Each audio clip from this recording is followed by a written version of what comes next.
بسم الله الرحمن الرحیم.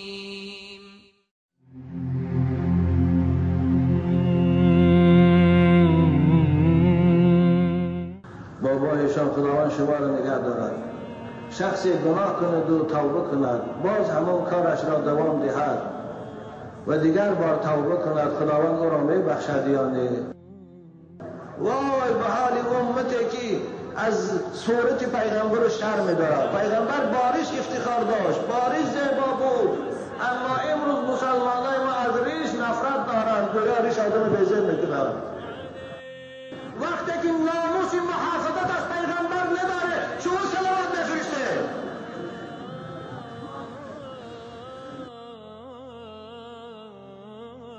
محمد 1.5 میلیارد پیرو دارد. های ناکس، تو باید همسایه‌هات رعایت میکردی. من از مردم آل سوید خواهش میکنیم که اگر از بالای این در اداره های داخلدار شکایت نکنه، والله پیغمبر خدا همین شما رو شفا. خوشا به حال کسی که خدا را از خود راضی کرده زیر خواب میرد، سیرت پیغمبرش، صورت پیغمبرش دوست میدارد. پیغمبر گفته ریشمون ریش میموند. پیغمبر زیبای ما بارش چون ماه خوشرو بود، صورت پیغمبرش دوست میداره، ریش میموند. خوشا به حال از پیغمبر بزرگترین اینا. قبر صحابه رسول اکرم در مدینه میره زیارت میکنه، جنت البقیع در چون گردش تاون میخرن آدم ها میرن راستا میشتن دعا میکنن. اینها از صحابه پیغمبر بلندن. خداوند مرافعه سودی دارد. شاید این ظفر امروز کسی مرافعه نکند، دشمن از کفاشن امریکا و اروپا پشتیبانش میکنن، اما خدا مرافعه دارد. آن روز، در روز مرافعه خداوند، کسانی که این روی کار آوردن، کسی لجام این نکشیدن، کسی بی‌آدابی او را تحقیر او را نسبت به 1 میلیارد مسلمان نادیده گرفتن، در مرافعه سودی قطعی شریک هستند. حبیبی من محمد، از این آزرده نشو، از این خسته خاطر نشو. در جواب اینها با صبر استاده بگو قل کفى بالله شهیدا، شاهد بودن خدا برای پیغمبری من کفایه است. محمد 1.5 میلیارد پیرو دارد. ای ناکس، تو باید همسایه‌هات رعایت میکردی. من از مردم آل سوید خواهش میکنیم که اگر از بالای این در اداره های داخلدار شکایت نکنه، والله پیغمبر خدا همین شما رو شفا. والله اگر خاموش هستید و دعوا نکنه، شکایت به جناب عالی نکنه، این روز جمعه است، این محراب رسول اکرم است، شما رو پیغمبر روتان نگاه. ببینید در دنیای غرب، دنیایی که حکومت پرده به دستی کافرها هست، وقتی پیغمبر خدا را صورت چه کرکتور کردن، چی در شویتزار یا چی در دانمارک و چی در هر دو جا 500-600 همگی مسلمان است، طاقت چندتاق نشد و برآمدن میدان در. خدا از ما طلب کرده است که محمد یاردم کنیم. خدا از ما پیروان قرآن بندگانش طلب کرده است که محمد پشتیبانی کنیم.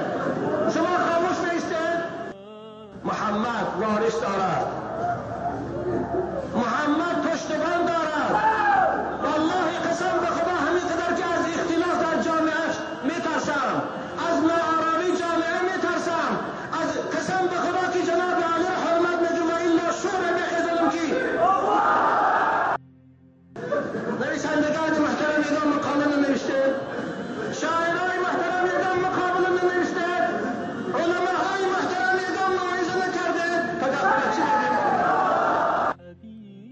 خدا میگه ای مردم، من محمد پیغمبر کرده فرستادم، وی شاهدی دهنده بر وحدانیت من است، وی ترساننده شما را از دوزخ است، وی نجات دهنده شما را از آتش دوزخ است. تو را جوازت درست نیست، تو را اوقاتی میکردی که خوردنش حرام است، تو را نکاحت با همسرت بریده شده است. من به همسر تو مادر عزیز خطاب میکنم، اگر این شوهر تو با نکاح اسلامی گرفته باشی، مادر از همه رو سر کرده بو هم خوابگیر با تو حرام است. خودت نگه دار تا وقتی که توبه نکند کلمه عرضه کرده مسلمان نشود لا اله الا الله محمد رسول الله نگوید مادر عزیز تو رو نکاح به او حرام شدگی است تو رو جمع گشتن به او حرام است محمد انسان است که پشتبانش الله است مشرکای مکه نتانستند محمد به جهان سیاه کنند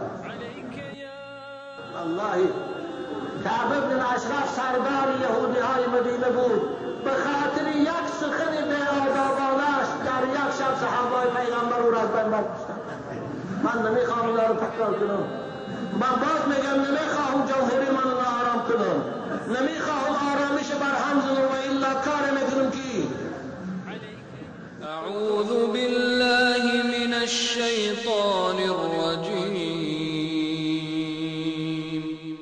بسم الله الرحمن الرحيم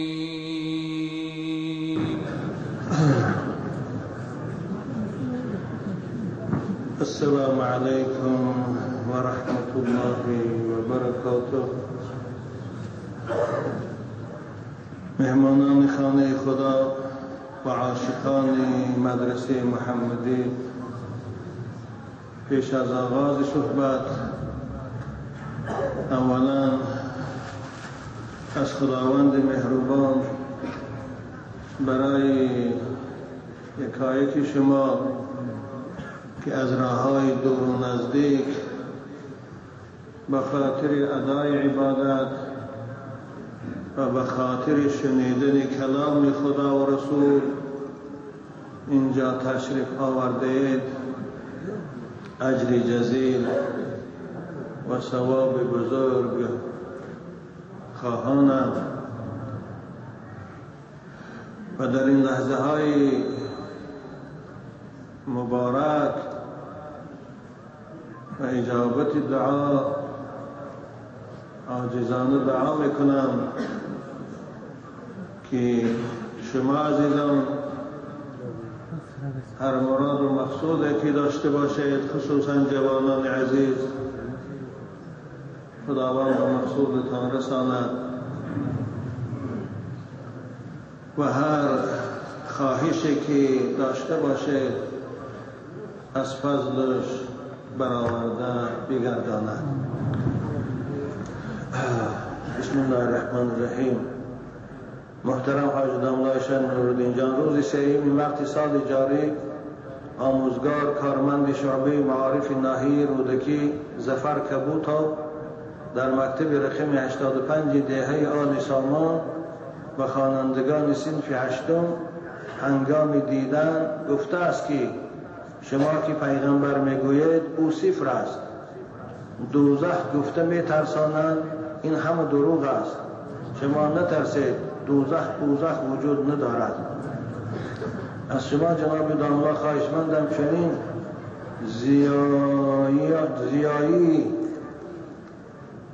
زیایی دعوای سیاهی میکرده را به جای خودشان بنشینانید. با احترام خبرنگار سعدالله موسی. و این کس با یک شعری هم در جواب ایشان نوشته، این خطاش جا مایده من خوانده نتانستم خطایشان من این تو خواهم دستی بچه ها زیاد کنم.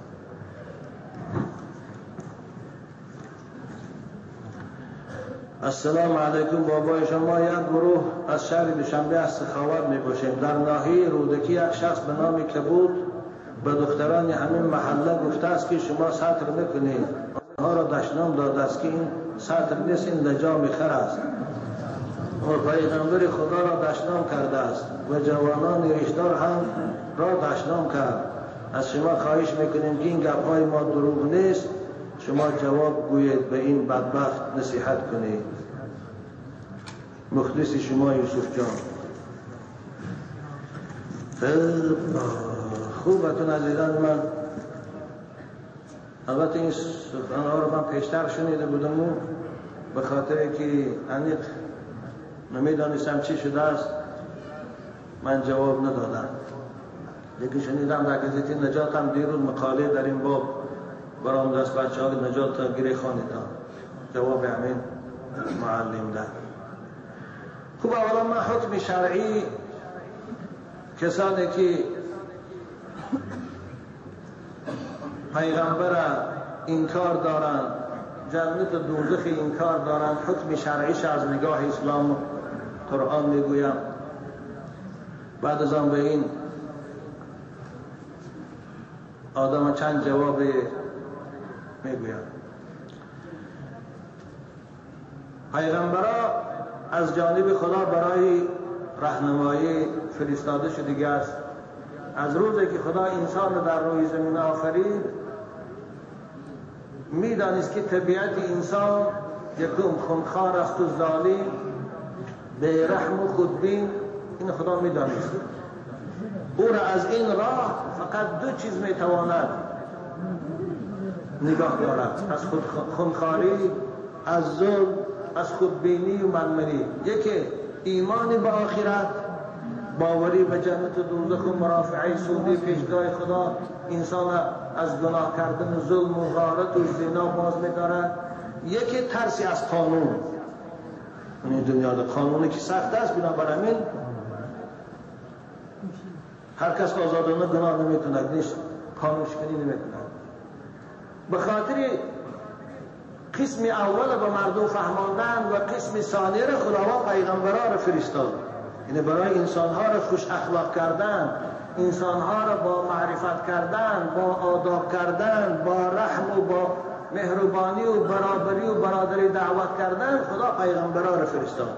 اولین پیغمبرها حضرت آدم است و آخرین پیغمبرها حضرت محمد مصطفی صلی الله علیه وسلم. ایمان آوردن به اینها فرض است. یعنی یک رکن ایمان آمنت بالله و ملائکته و کتبه و رسوله است. یعنی ایمان 6 شاخه دارد. یک شاخش ایمانی به خدا، به هستی خدا. دوم ایمانی به ملائکه های خدا. سوم ایمانی به پیغمبران خدا. چهارم ایمانی به کتاب های فرستاده خدا. پنجم ایمانی به زنده شدن در روز قیامت. ششم ایمانی به تقدیر که هرچی در این عالم از تقدیر خدا بیرون نیست. این شش. از همین 6 یکیش کسی انکار کند، یکیش گوید من باور ندارم، او کافر است، او را جنازش درست نیست، او اگر نکاح کرده باشد با همسرش نکاحش هم بریده می شود. انکار پیغمبر این انکار خدا هست. کسی پیغمبر انکار میکند او خدا را انکار کرده است. در که خداوند در کتاب‌های آسمانی خود پیغمبران را فرستادنش خودش تاکید کرده است.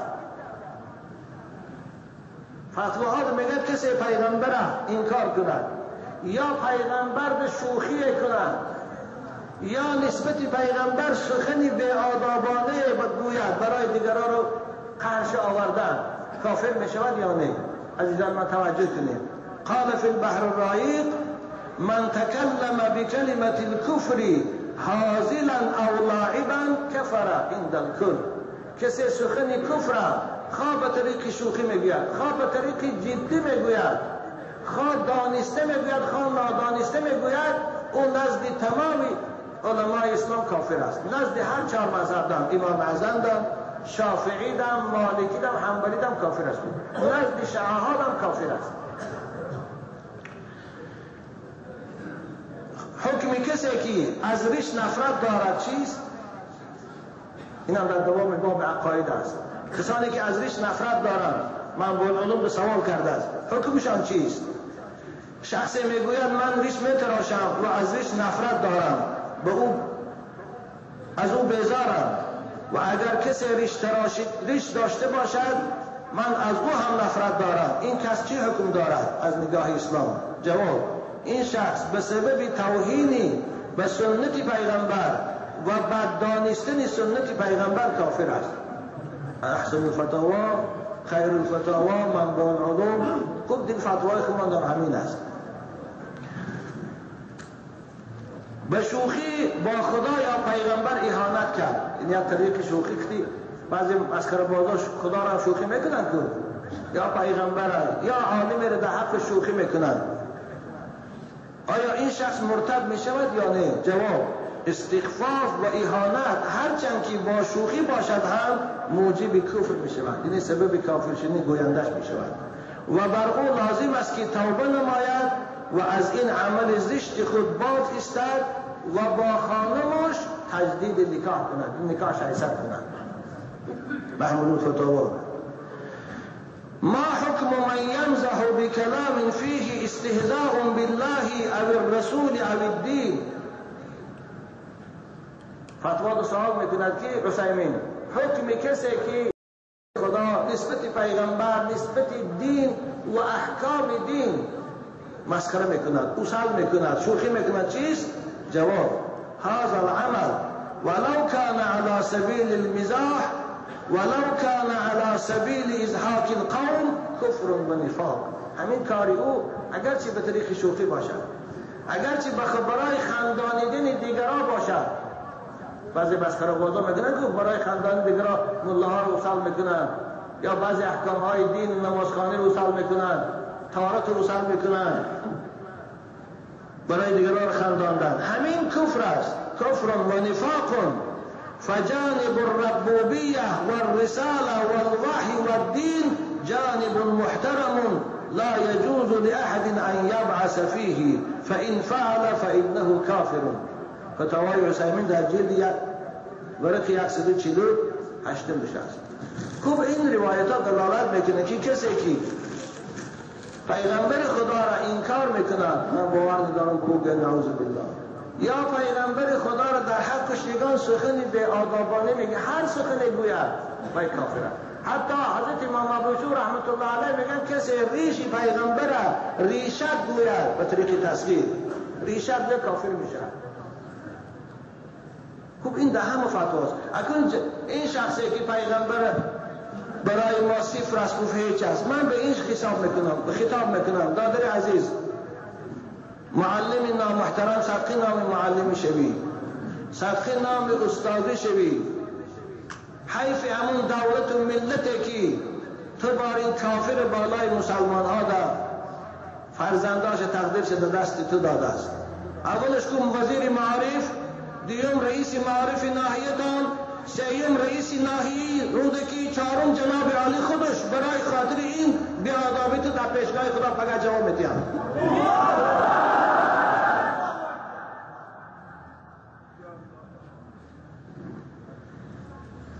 فقط جواب میتیم. خداوند مرافعه سودی دارد، شاید این ظفر امروز کسی مرافعه نکند، دشمنان از خفاشن امریکا و اروپا پشتیبانش میکنند، اما خدا مرافعه دارد آن روز. در روز مرافعه خداوند کسانی که این روی کار آوردن، کسی لجام این نکشیدن، کسی بی‌آدابی او را تحقیر او را نسبت به 1 میلیارد مسلمان نادیده گرفتن، در مرافعه سودی قطعی شریک هستند. برادر عزیز، این سخنی که تو برای پیغمبر بزرگوار ما گفتی، این بار اول هم نیست و آخر هم نیست. از روزی که آفتاب محمدی طلوع کرد، از روزی که این انسان از جانب خدا فرمان پیغمبری گرفت و لا اله الا الله محمد رسول الله را شروع کرد، از آن روز این جانب دشمنان مثل تو مقابل او سخن گفتگی هستند. قرآن برای ما این حکایه کرده است: و یقول الذین کفروا لست مرسلا کفا بالله شهیدا.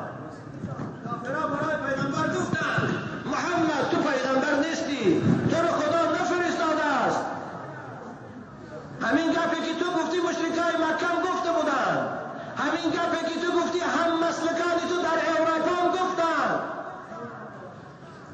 اما خدا در جواب اونها چی گفت؟ حبیبی من محمد از این آزرده نشو، از این خسته خاطر نشو.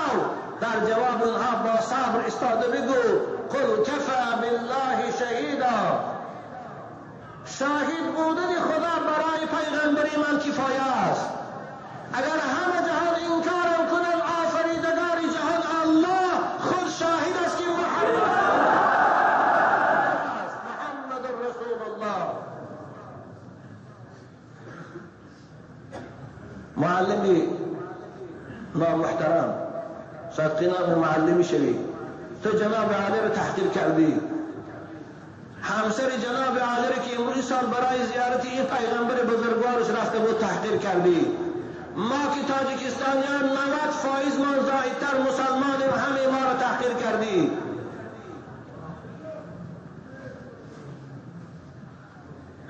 تو خودت چی حساب میکنی؟ تو خیال میکنی که به این گپات آبروی محمد میریزانی؟ تو میخوایی به این گپات آبروی اسلام ریزانی؟ میخوایی به این گپات آبروی قرآن ریزانی؟ تو میخوایی به این گپات آبروی علماء ریزانی؟ نمیتانی. تو همون کورشکرک هستی که در مقابل آفتاب نمیتانی چشمکشایی. همان پشه ضعیف و قناتهای تنک داری که میخواهی نور آفتاب خاموش کنی، نمیتونی. محمد پیغمبر خداست. محمد محبوب دلهاست. محمد 1.5 میلیارد پیرو دارد. ای ناکس، تو باید همسایه‌هات رعایت میکردی.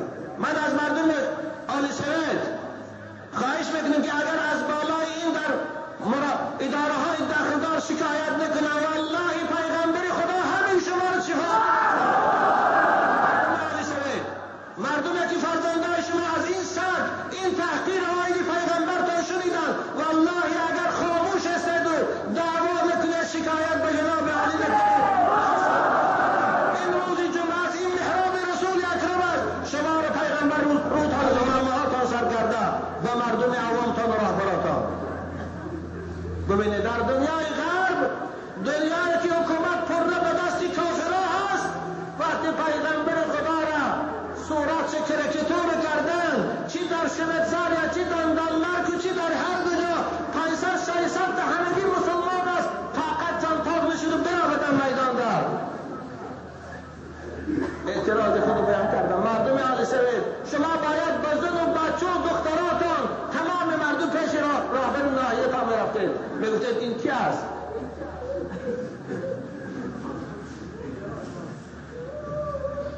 آی ظفر، سبقی نام ظفر شوی، تو مغلوب هستی، تو شکست خورده هستی در همین دنیا هم در آخرت هم. تو بدان که محمد وارث دارد، محمد پشتبان دارد. والله قسم به خدا همین قدر که از اختلاف در جامعه میترسم، از ناآرامی جامعه میترسم، از قسم به خدا که جناب عالی حرمت نگم و الا شور بخیزم که از خدا ترس. اینها همه برای محمد اشترست ایستادیان.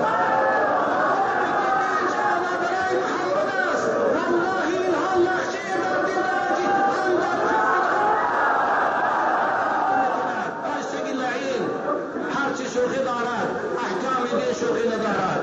تو خود کافر هستی، ما با تو کار نداریم، ما اشتگی لعین. اما به پیغمبر ما کاردار نشو، به دین ما کاردار نشو، به قرآن ما کاردار نشو. والله ما تحقیر خودمون میبرداریم. ما را کسی حقارت کنه صبر نکنم. من مکتوب های آمدگی است که حقارتون کردیگن، فقط من صبر دارم.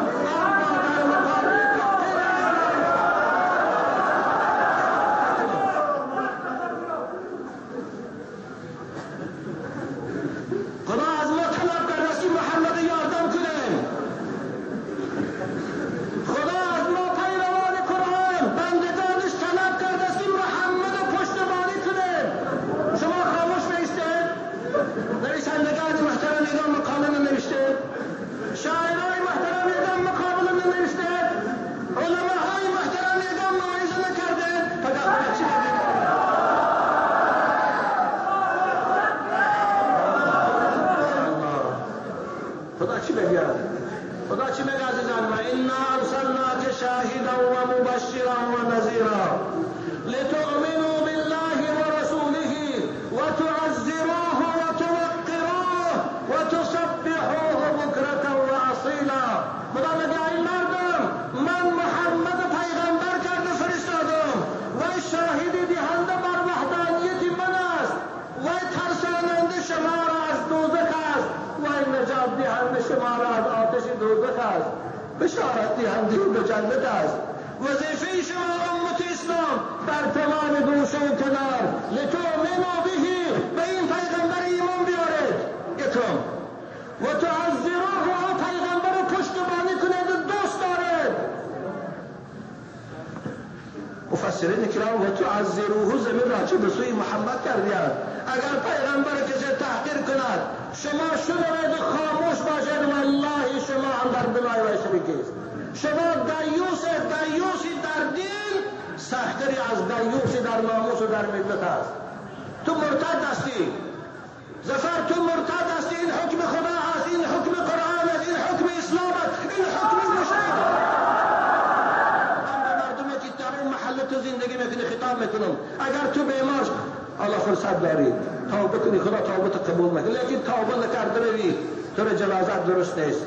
تو را اوقاتی میکردی که خوردنش حرام است، تو را نکاحت با همسرت بریدش دیگه است. من به همسر تو مادر عزیز خطاب میکنم، اگر این شوهر تو با نکاح اسلامی گرفته باشی، مادر از همه رو سر کرده بو هم خوابگید با تو حرام است.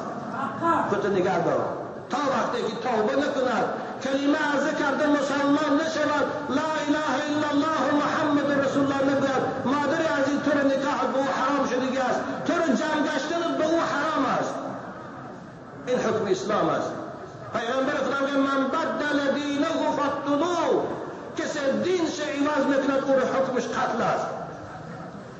مثل که خائن ملت، خائن دولت، حکومت رحم ندارد، اسلام هم خائن ملتش در رحم ندارد. قرآن میگه و من یرتد منکم عن دینه فیمت وهو کافر فاولئک حبطت اعمالهم فی الدنیا والآخره. این حکم آخرتی تو در آخرت همراه با لیل میخیزی، همراه با مرکز میخیزی. یا الله، اسلام دین است که صاحبش خدا هست، محمد انسان است که پشتبانش الله هست. مشرکای مکه نتانستند محمد به جهان سیاه کنند، صلیبی ها نتانستند محمد در جهان سیاه کنند، چنگیز نتانست با او قدرت و قوت اسلام و محمد سیاه کند از بین برد. 70 سال کمونیستان نتانستند اسلام و محمد سیاه کنند از بین برند. دیدی در بین 10 سال، ببین در بین 10 سال هزارها میلیونها جوانان رو به اسلام آوردند. این دین خداست، این محمد حبیب خداست، فرستاده خداست. در قلب هر مؤمن محبت او هست، در قلب هر جوان محبت او هست، در دل هر کودک از مادر تعلق می‌کند. محبت خدا و رسول است. تو نمیتونی با این سیاه کردن با اون بیچاره دخترکا عقیدشان رو ویران کنی. لیکن من از معلمی که همراه تو در همون صنف، معلمی که همراه تو در همون صنف بود و این گپ از تو شنید و خاموش ماند، من به او میگم حیف تو بار این دانشجو، حیف تو بار این مسلمان، حیف تو بار این تاجیک. تو لااقل در مقابل این صد همون ایستادگیره که یک ژورنالیست، یک خبرنگار در مقابل بوش کرد، نتانستی یک مشت در دهانش زنی، نتانستی کفش برداری دسترش زنی. والله تو را از معلمی پیش بگرده ما هر ماه تو را $100 آلیک میدادم. خاموش ایستادی پیغمبر تو تحقیر کرد، خاموش ایستادی دین پیغمبر تو تحقیر کرد، با گوش کردی. همین است مسلمانی. خدا رحمت کنه حضرت علامه اقبال شفیع، چون به نام مصطفی خوانم درود، از خجالت آب می گردد وجود. عشق میگوید که ای محکوم غیر، سینه تو از بتان مانند دیر. چون نداری از محمد رنگ و بو، با درود او میالان نام او. چون مولود میخوانه، چون در مولودها صلوات میفرسته، وقتی که محبت پیغمبر در دلاتان نیست، وقتی که ناموس محافظت از پیغمبر نداره، چون صلوات میفرسته.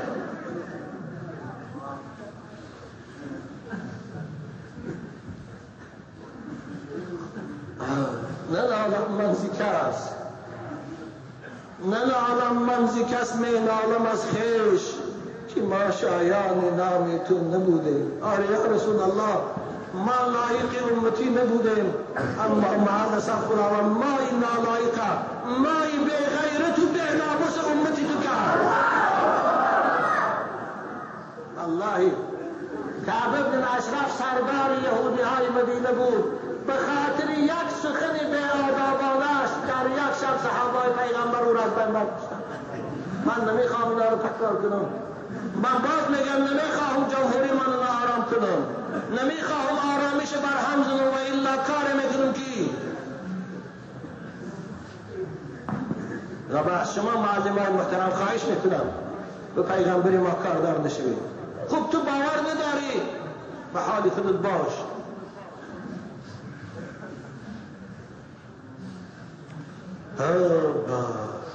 قرآن چی میگه؟ قل ابالله و آیاته و رسوله کنتم تستهزئون. شما به خدا و به پیغمبر و به دین خدا و به حکم شریعت مسخره بازی میکنید. قد کفرتم بعد ایمانکم، اگرچه در اول مسلمان بودی الان کافر شدی. تو این حکم قرآن است، این سخن خداست. جوانی از این حال هم فرصت داری، حال هم فرصت داری در پیش امام خطیب ناحیتان گو من از روی نادانی این گپ گفتم، شاید از روی نادانی گفته باشی.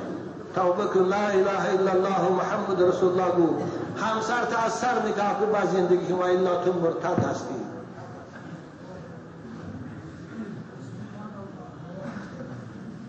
در دل مسلم مقام مصطفی است، آبروی ما زنام مصطفی است.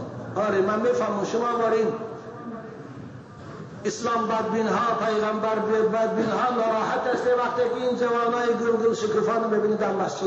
من میدانم شما ناراحت است وقتی که دخترکای مسلمان میبینه با حجاب اسلامی چند گل شکفتی ایستاده در مسجد، شما ناراحت بشه، زیرا که شما همون ابو جهل هستید.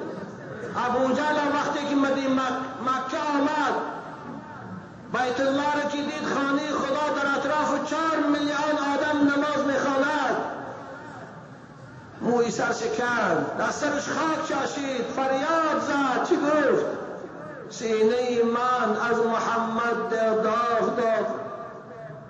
علامه اقبال تصویر میکند، سینه من از محمد داغ داغ، از دمی او کعبه را گل شد چراغ، از هلاکی قیصر و کسرا سرود، نوجوانان را ز دستی ما بود. شما هم تو بگید این جوانان رو که میبینه مسجد آمد ایستاده، والله شما به مردن تا راضی هستید.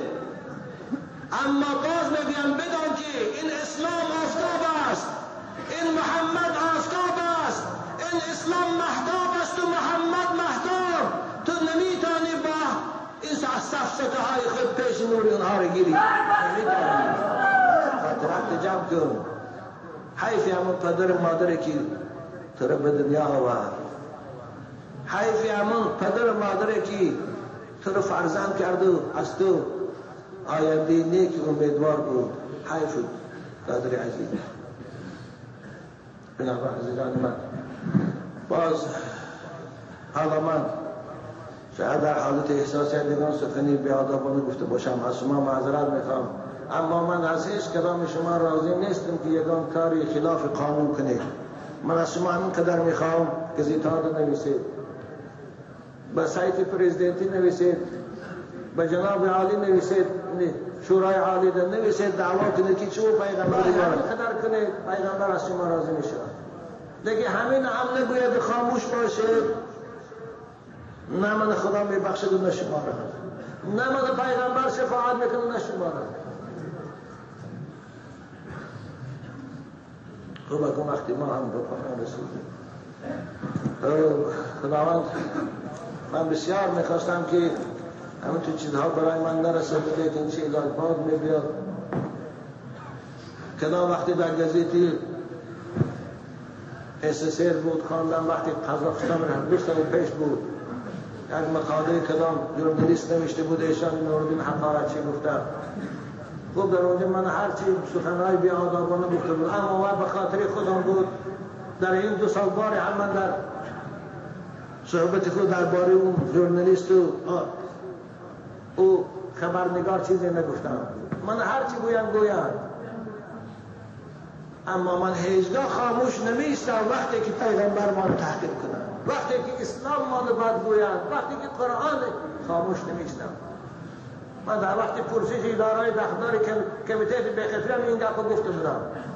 اگر دهان رو گفتم صوت کنه والله با دستم می نویسم، با حرکات هم نشان میتونیم مردم وقتی که مقابل خدا و پیغمبر دین حرکت به جای شما کنید.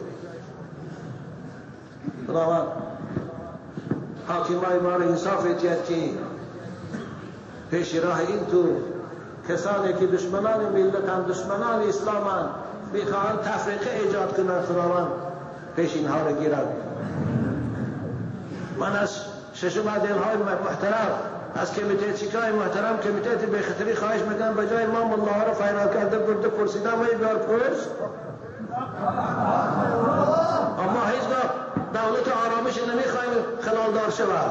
مقصد ما آرامش است، مقصد ما سیاست جناب عادل دستگیری کرده است، مقصد ما تینجی است، اما فقط میخوایم جوانای ما اصلاح شود، جوانای ما عرقخور و نشأمند نشوند، دخترای ما زناگار و بی‌حیا نشوند. ما اینو میخوایم.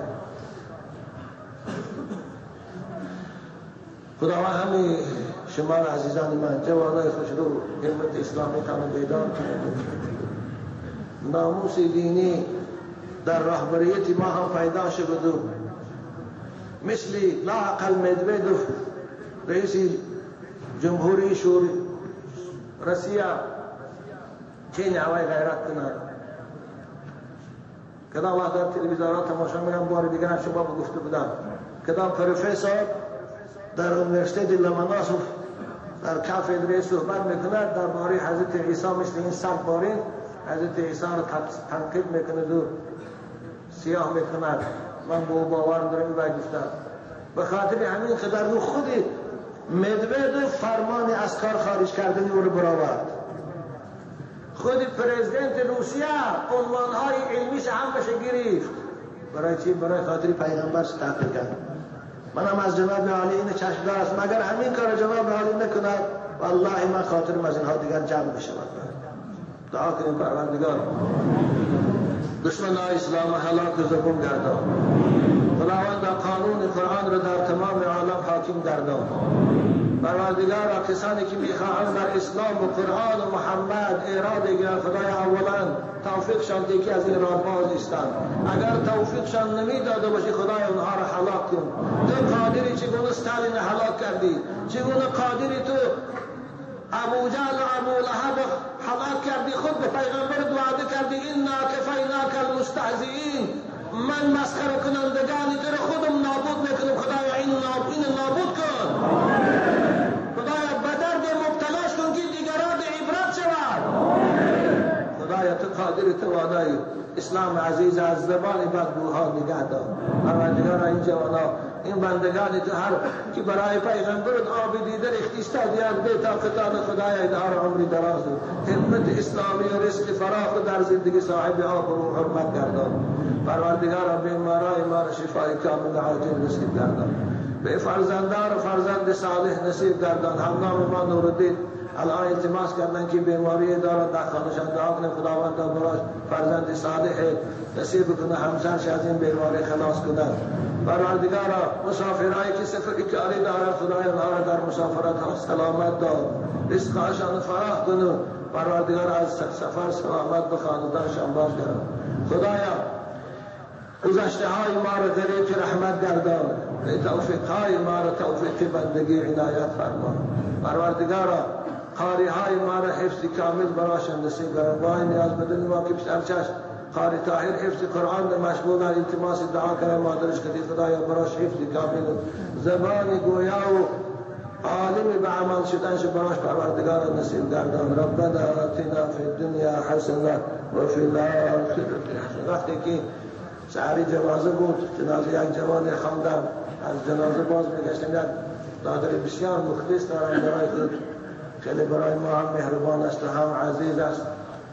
در وقتی بسیار اینا التماس کرد که حضرت ایشان یک تشویش بالام آمده است، نگفت او چی تشویش است، دعا کنید از بالای منبر خداوند این تشویش ناآرامی را از من دور کنه.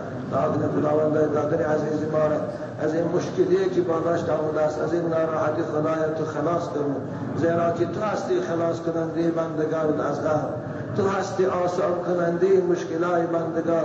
خداوند او را از این ناراحتی آزاد گردان. آمین. محمد یا رسول الله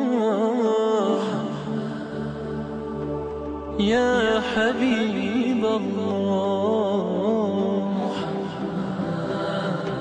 یا خلیل الله محمد